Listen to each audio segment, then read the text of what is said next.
fellow viewers. Our today's guest is Mr. Drago Bosnic, special contributor to Blitz, and he is also internationally recognized geopolitical and military analyst, appearing in various newspapers and research organizations throughout the world. Mr. Drago, welcome to this interview. Thank you very much. I'm honored to be here, and thank you for the invitation. Likewise. So first of all, recently you have written in an article that Ukraine is losing the war, and despite America's efforts, endeavors, and madness, this war is actually going to be causing also tremendous sufferings to the people of Ukraine. So in other words, the Ukrainian President Zelenskyy and the neo-Nazis in Kiev, they're pushing the whole nation towards a long-term sufferings. Would you please tell us more about this and why you think Ukraine is losing the war? Yes, of course. Thank you for the question. First of all, I think the country itself is not sovereign. It hasn't been since at least 2014 when this neo-Nazi coup happened, and when the Kiev regime, I don't like to call them the Ukrainian government at all, because they're not the Ukrainian government. Essentially, they are the Kiev regime, or the neo-Nazi junta, if you want. They're not sovereign, which is one of the main reasons why they are losing the fight. And despite everything that they've got from the political West, they don't have enough resources to fight a country like Russia, because Russia is technologically superior, especially its military, and they can launch long-range strikes, which Ukrainians cannot match, unless with drones or something like that. So I think that's one of the reasons why they're losing militarily. And geopolitically, they're losing because they don't have the set goals which are achievable. Like, they're saying, we want to liberate Crimea, we want to liberate Donbass, but they don't have the offensive capability to do that, especially against a country like Russia. So in this case, what we can assume, like what we can see from your assessment analysis, that actually what Americans are saying, or what the Western propaganda machine is saying, that Russia is losing the war, the exact reality is just the opposite, and it is Exactly. favorable to the Russian people and the people who don't like American intervention into any country in the world. Now, the next question is, we know that the neo-Nazis are controlling Kiev, and there is a heavy influence of Azov battalion over this Zelenskyy and his cronies. So, I mean, this whatever we are witnessing for the last 2 years, do you think that this is also giving a ground to neo-Nazis in gaining strength and ultimately become a threat to the state of Ukraine when everything is over? Well, when this is over, hopefully they will not be in power, so they will not be able to spread their influence. However, that doesn't mean they will not be in other countries or elsewhere, because they've gained a lot of power in the last 2 years. I mean, in the last 8 or 9 years, but especially in the last 2 years, because they've been heavily armed. They've been whitewashed by the propaganda machine, by the mainstream propaganda machine, heavily, which is trying to cut this connection between the actual Nazis from World War II and the current neo-Nazis, which are some of which are actually the direct descendants of the World War II era Nazis in Ukraine. So these people, I don't think they will remain in power in Ukraine, but they, as I said, they could actually move into Europe and other areas. And this is where we see how the American foreign policy actually works. It's about supporting the most extremist elements of any society that they want to destabilize. And it's been the mainstay of their foreign policy for decades now. Yes, I do agree with you. And especially America under Biden is really a threat to the whole world, because Biden is a warmonger, a corrupt person, and he is heading a family which is known as Biden crime family. By the way, as you know, that in the media, even in the Western media, it has been reported that the military assets and fund that the Western nations are sending to Ukraine, majority of it is landing, going underground to the Nazi underground apparatus, and then it is being circulated, sold in various countries in the world, including the Western countries. On the other hand, we know that there are reports, for example, in OCCRP, even in our Blitz, that Zelenskyy, he is, in the name of continuing this war, he has been swindling money, indulging into corruption, and draining out the fund to various offshore accounts in the world. So, I mean, how do you see this? This is a regime which is misusing the foreign fund and the military assets and selling it to targeted buyers, terrorist groups throughout the world? Yes, well, this is not actually unexpected at all because the Ukraine, when it got its so-called independence in 1991, it inherited almost 30% of the Soviet military, which was the largest military in the history of mankind. And they've sold a lot of the equipment that they inherited.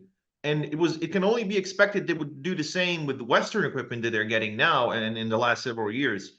So this is nothing out of the ordinary for the corrupt oligarchs who run the country or who are just trying to make even more money than they already have. And the thing is, the Americans themselves are involved in this. This is like a very good way for them to send enormous amounts of weapons to any sort of group they want and to like start any wars or destabilization wherever they want. Of course, this is also backfiring because we've seen even cartel members in Mexico armed with ATGMs or the anti-tank guided missiles and all sorts of weapons that they otherwise would have never been able to acquire if it weren't for the Ukrainian conflict. So what we're seeing now is, as I said, nothing out of the ordinary, but of course it's dangerous because there's a lot of, let's say, air defense weapons. And this is extremely dangerous because can you imagine if a terrorist gets a hold of a MANPADS, which is like the man-portable air defense system, they could shoot down airliners with hundreds of people on board. So this is extremely dangerous and destabilizing for the entire world. And the thing is, these weapons could be circulating for years, if not decades. So the danger is going to be exacerbated by further weapons shipments to the Kiev regime. And also this neo-Nazi regime in Kiev, they don't treat the Ukrainian people as even human, because according to our own information, these neo-Nazis are transporting and selling Ukrainian girls and women to Western brothels, sex trafficking network, and also very unfortunately, which has not appeared in the media, that neo-Nazis are also involved in the trade of human organs. They're selling human organs of the Ukrainian people, men, women, and girls, to the international racket. So, I mean, this is the kind of the situation over there where there is a rampant loot of the Western assistance, and then they are also, I mean, showing this kind of monstrous behavior with the people of Ukraine. So how people of Ukraine can get liberated from these monsters? Well, that's a very good question, and thank you for bringing it up. It's a good thing you've mentioned all of that because that's actually happening, and it's completely unreported in the mainstream by the mainstream propaganda machine. So what's going on, as you mentioned, there's also the sexual exploitation. There's also organ trafficking, and the worst thing is, and I've actually written about this several months ago, they're actually selling toddlers, children, who are then being used for organ harvesting. So that's. And there's even a man who was a prominent dealer, I mean, the black market runner, if you want, who was arrested in Ukraine and then was released on bail because he was able to pay for it because this is a very lucrative business for him and for people like him. So it's getting worse. And they're also like now they're, as you said, they're also selling the organs of the soldiers who are either deceased or who are about to die. Because they're heavily wounded. So it's insane, and this is only like another confirmation that this neo-Nazi junta is not the Ukrainian government, because they see Ukrainians themselves as subhuman and ready for exploitation, obviously, just like many other peoples around the world are seen by US-backed regimes. So what's going on in this case? The only way for these people to survive is the Russian military. This may sound ironic and even crazy to many Ukrainians, but the Russian military is their best chance, because the regions that are under the control of the Russians, this is not happening there. Like, there's no one taking people's children to get their organs harvested in Russian controlled regions. So Russia is the best chance for the Ukrainian people. I'd like to share an information with you, very alarming information. As we know that in the United States, there are kind of the organized wreck who are asking these abortion clinics to provide the aborted bodies of the aborted child for biological weapons research.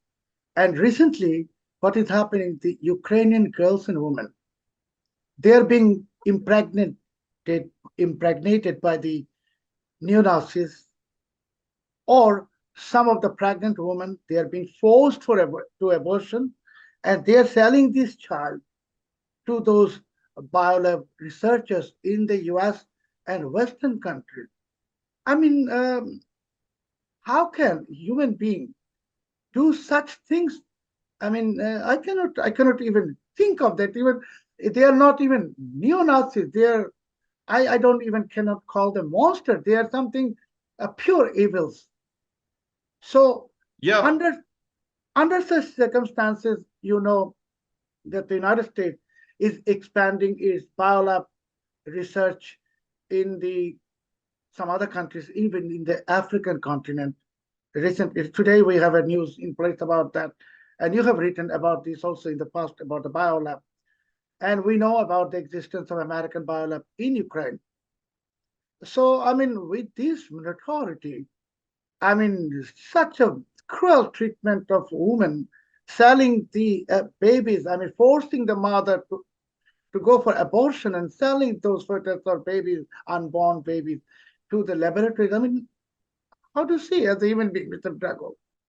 Well, no matter how horrendous that sounds, I'm not surprised at all, because they've been running all sorts of biological, as Mrs. Newland would say, biological research facilities, which is a very ridiculous euphemism for bioweapons labs. How do we know those are bioweapons labs? Well, because they're run by the Pentagon, and the Pentagon is not exactly a charitable organization. It's the synonym for the U.S. military that we all use. So why would the military run any biological research facilities for healthcare purposes? I mean, the idea itself is ludicrous. As far as I know, if there are any biological research facilities in other countries, they're run by healthcare organizations, the ministries or secretaries or whoever of that sort. But if we have the military running biological research facilities, what does the military do? Well, it produces weapons. So the only logical conclusion is that those are bioweapons. And this has been the topic of talks between the Russian and American High Command in 2021 in August in Geneva. It's not a very well remembered event. A lot of people have forgotten about it, but they've talked about it. And the Russians have warned the Americans that if there are any strange biological incidents or bioweapon incidents in Russia, especially along the border with Ukraine, they would react. And the Americans have never stopped doing this. And this is actually one of the major reasons why the Russians actually launched the special military operation. A few days ago, a former FBI agent told me in interview on record that American military is mercenary. And he also told me that America is not a country. It's the entity serving the purpose of corporations. And he also said that America is falling apart within. It is heading towards a civil war. This is what happening in US. I mean, America is intervening into every country in the world. They're trying to control the media. You know the case that our newspaper also fell victim of the American attempt of silencing. So this is the kind of the global attempt of suffocating the media when they talk about freedom of press, freedom of expression. And then there is a global intervention into the domestic affairs of many countries, including my country, Bangladesh. So, this is the only way for us to get liberated from American hegemony, is my own opinion, and American aggression, is to strengthen and further deepen the relations between the nations in the global south, where BRICS can play a very important role. China can play a role, Russia can play a role, India can play a role, and other members of BRICS can also play a role. Now, I'd like to ask you how, as a journalist, as an analyst, how do you see this madness of censorship of media and intervening into internal and domestic affairs of various foreign nations? Yeah, this has been the mainstay of the American foreign policy at least since World War II. And the meddling in the affairs of other countries is I guess it's just a normal thing for them. They think that they have the interests in every country in the world, and when I say that, I'm not even exaggerating. This is actually literally every country in the world, and we see that in the fact that every U.S. embassy in every country in the world acts as a stronghold of this meddling. And it's very, very difficult to push against this if you're not a strong country or if you don't have a powerful ally. Bangladesh is lucky to have countries like China and India close, which severely undermines America's ability to intervene in the country directly, which is Bangladesh is very lucky in this regard, unlike my country, which has actually been virtually destroyed by Western aggression in the last 30 years. Or even more, actually. In that regard, Bangladesh is lucky. However, obviously, the Americans are trying to find other ways to undermine Bangladesh from within, and you know that better than I do, I guess, because that's the only way for them to exert control over countries which they find interesting or important. And obviously, if they can hurt Bangladesh and hurt Bangladesh national interests, and that's, of course, for Bangladesh is to join the BRICS Plus at some point, obviously. They think that they can slow down the advent of the multipolar world. And of course, this is going to hurt Bangladesh, but they don't care about Bangladesh or the people of Bangladesh. They only care about hurting the multipolar world. However, I do hope that the people of Bangladesh and your government will be able to overcome these obstacles and make it possible for Bangladesh to have a bright future. To your viewers, we'd like to say here that Mr. Drago Bosnic is from Serbia, former Yugoslavia, the country which is a victim of Western cruelty and Western conspiracy. Mr. Bosnic, actually also recently and for the last 2 years, we are seeing that Americans are confiscating, what I say, looting, stealing Russian wealth under the pretext of sanctions and freezing wealth. I mean, who gives the right to America to freeze any foreign nation's properties and cash and then make use of it at their whims? Yeah, this is, as you said, like we can use all the euphemisms in the world to describe it, but the best thing you said is looting and stealing, because that's what it is. The reason for this is because America is blessed to have the petrodollar, which is the world's reserve currency at the moment, still, unfortunately. So that's the reason why they think they can do that.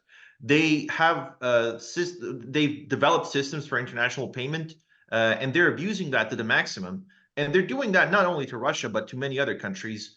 As we know, like recently in American media, there was talk that Biden gave billions of dollars, for example, to Iran or Venezuela or these other countries. The thing is, this is not American money. This is the money of those countries that's been frozen by Americans illegally, obviously, because you can't just take other people's stuff. The reason that they're doing this is because they want to destabilize Russia economically, but they're failing. And what they wanted to do in the beginning of the SMO, they wanted to destabilize Russia and to also make it default, artificially default, which did not happen. The thing is, nobody is safe if a country with 6,000 nuclear weapons, such as Russia, if their own assets are not safe, then nobody in the world is safe. So the Americans are actually shooting themselves in the foot by doing that, because a lot of other countries are just going to say, okay, I will not keep my money in Western banks. I will not keep my money, my assets in dollars. And this is only accelerating the de-dollarization of the world. So the Americans, they've opened the Pandora's box in terms of global economy, and this is going to cost them dearly, I think. When Joe Biden is talking about freedom of press, we know he involves CIA, FBI, is suffocating the free press in his own country.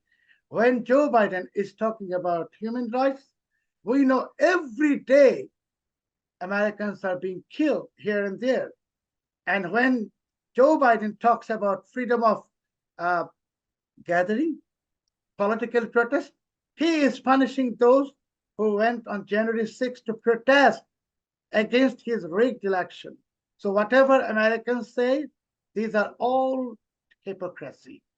They want to say things to legitimize their illegal actions on any country in the world. And Mr.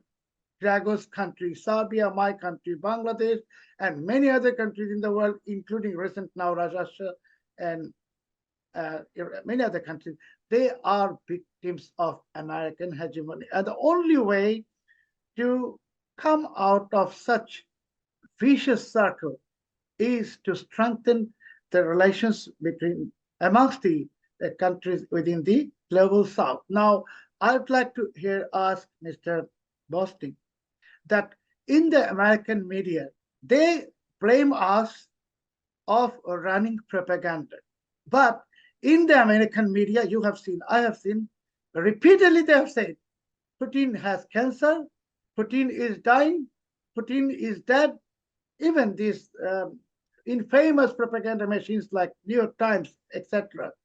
And we know now Putin is very healthy person, and he is running for presidency next year in 2024. So how do you see the insanity? They put a label on us of running propaganda while they themselves are the actual propagandists. Well, it's pure projection. Like whatever they say, it's essentially what they're doing, not what someone else is doing. Like, as you said, they accuse us, like the rest of the world, of all these things, but they're the ones doing it. So once again, this is like they should have some self-reflection when it comes to this, because and I think this is also a message to the world, to the rest of the world, like. They're accusing others of doing that, but we know that this is actually what's happening in the United States. And I don't think that's going to change anytime soon, because the only way for the current US clique, or the government, if you want, to stay in power is to actually stifle freedom in the United States itself, and then the rest of the world. They cannot function in a free society because their identity politics, their abuse of race, a religion, sexual identity, as they call it now. This is all a way for them to stay in power, and this is actually what's destroying the very fabric of the United States itself. So if anyone is going to destroy the United States, it's them. No other country will even have to try anything. And these people are going to accomplish it all by themselves because of their grip on power in the US and elsewhere. Dear viewers, America is the only country in the world which is headed by a person that has a crime family. And he has no shame. Joe Biden has no shame being a person, a corrupt person, and who he has used his influence when he was vice president for financial gain of his own family. It is a very unique example. Nowhere in the world it happens. And we are seeing this, and we are considering America to be a nation of heroes and praise, and what it was. But now with President like Joe Biden and all of his cronies, actually the America's own dignity is at risk, and America is at risk. That is my opinion. Americans may feel delighted seeing that Biden is giving lectures against Russia, against Bangladesh, against Serbia, but in reality, he is causing the most damage to the people of the United States. Now, Exactly.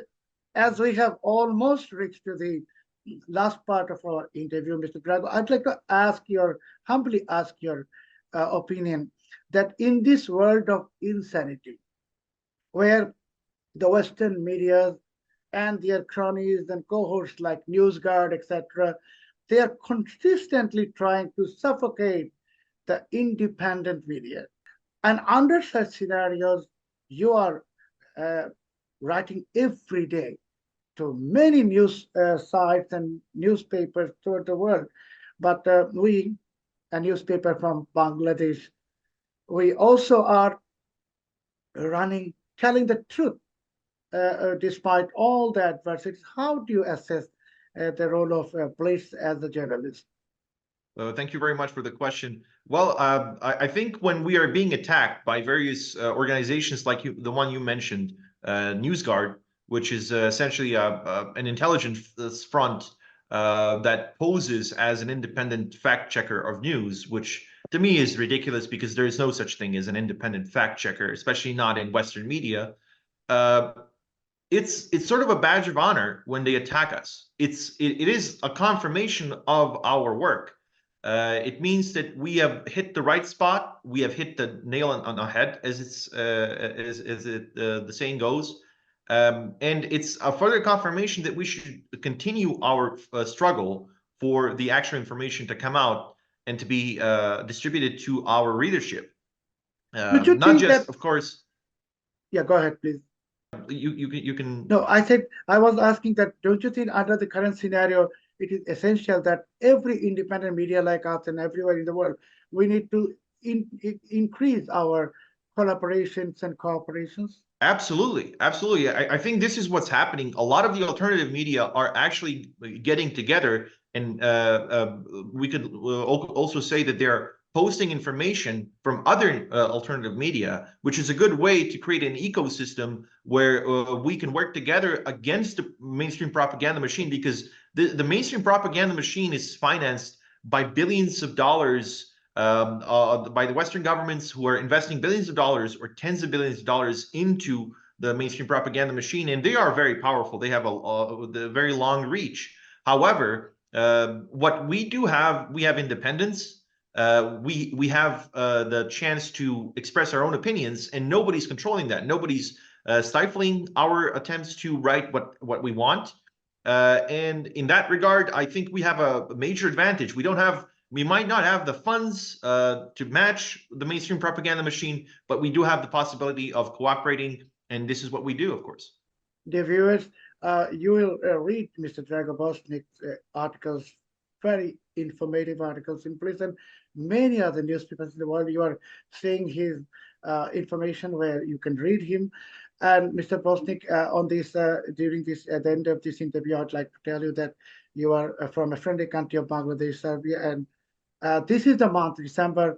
On 16th of December, we owned our victory against the Pakistani coalition forces. And in 1971, Americans opposed to our war, and we defeated them. And again, we will defeat America. You and I and all of us, we will defeat America, because no hegemony, no aggression can win if we remain united. Thank you very, very much. Thank you very, very much, Mr. Bosnic, for kindly joining this interview. My pleasure.